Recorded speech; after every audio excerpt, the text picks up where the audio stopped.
राधे राधे। राधा रानी की कृपा आप सब पर सदा बनी रहे। ओम नमो भगवते वासुदेवाय नमः।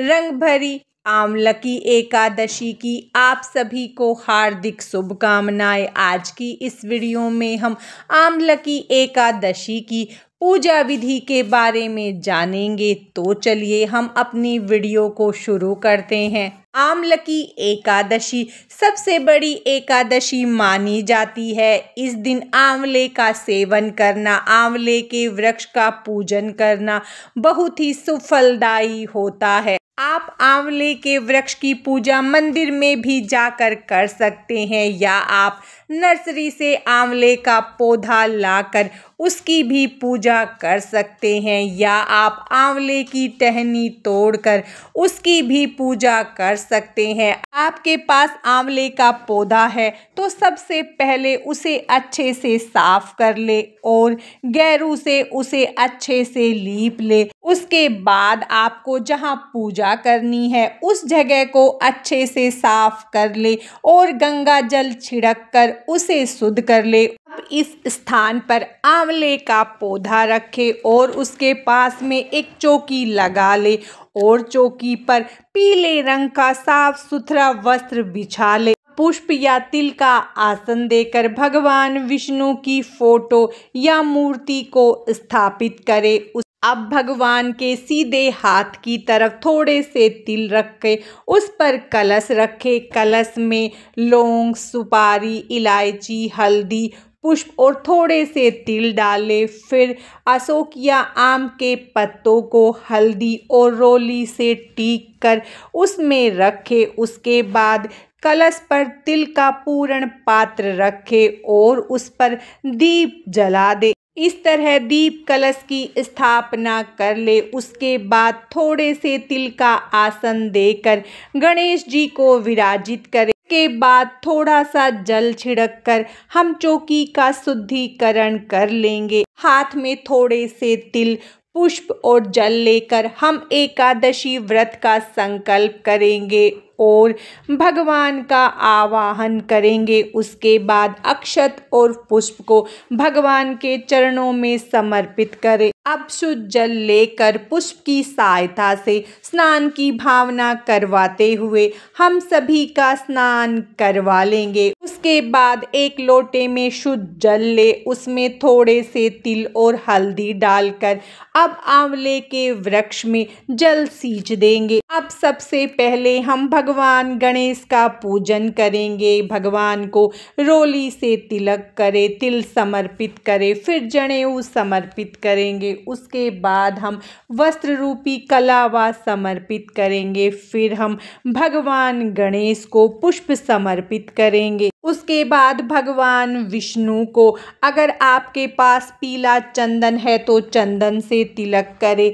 हम यहाँ पर भगवान विष्णु को हल्दी से तिलक करेंगे। के बाद हम फोटो में विराजित सभी देवी देवताओं को रोली से तिलक करेंगे। दीपक को भी तिलक कर लेंगे। भगवान विष्णु को जनेऊ समर्पित करेंगे और सभी को वस्त्र रूपी कलावा समर्पित करेंगे। आंवला वृक्ष को भी कलावा समर्पित कर देंगे। फिर हम सभी को पुष्प समर्पित करेंगे। अगर आपको पीले पुष्प मिल जाते हैं तो आप वो समर्पित करें। अब हम सभी को तिल समर्पित करेंगे। सबसे पहले भगवान गणेश को भोग समर्पित करेंगे क्योंकि भगवान के भोग में तुलसी नहीं डाली जाती। अब यहाँ पर हम भगवान गणेश को भोग समर्पित करेंगे। अब हम भगवान विष्णु को आंवला समर्पित करेंगे।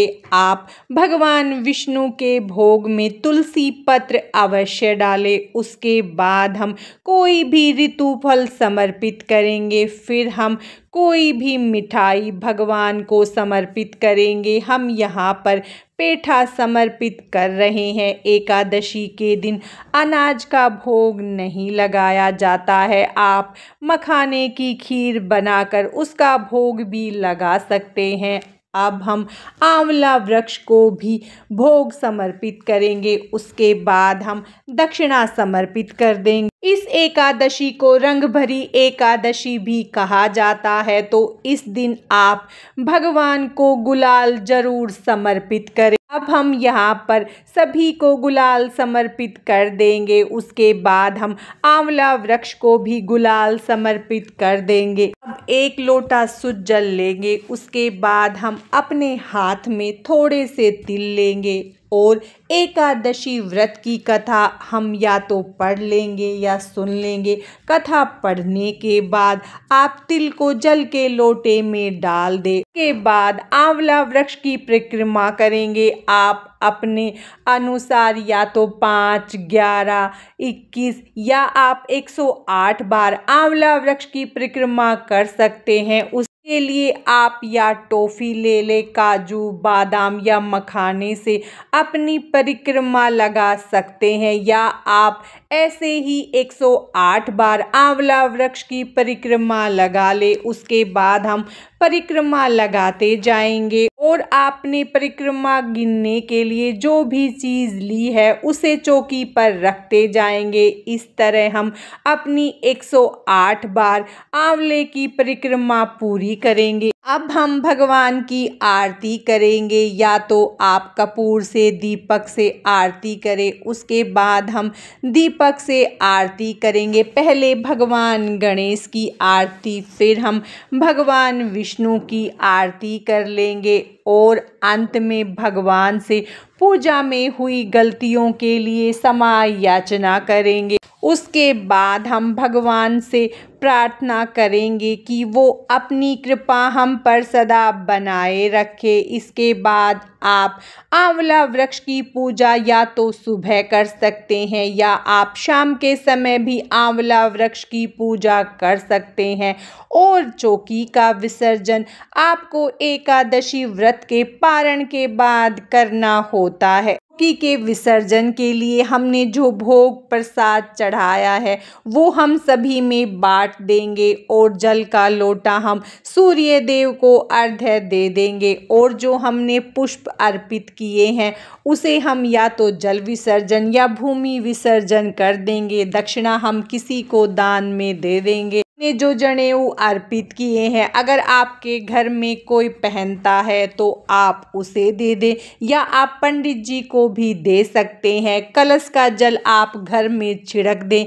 बचे हुए जल को आप पौधों में डाल दे और चौकी हटाकर वहां पर थोड़ा सा जल छिड़क दे। आंवला की एकादशी का व्रत 10 मार्च को रखा जाएगा। यह एकादशी बहुत ही महत्वपूर्ण होती है। इस दिन आप किसी भी रूप में आंवले का इस्तेमाल जरूर करें और आंवले के वृक्ष का पूजन भी अवश्य करें। आंवले के वृक्ष में भगवान विष्णु का वास माना जाता है। अगर आप आंवला की एकादशी का व्रत नहीं कर पा रहे हैं तो आंवला वृक्ष का पूजन अवश्य करें। आज की इस वीडियो में बस इतना ही। भगवान श्री हरि विष्णु और माता लक्ष्मी की कृपा आप सब पर सदा बनी रहे। राधे राधे।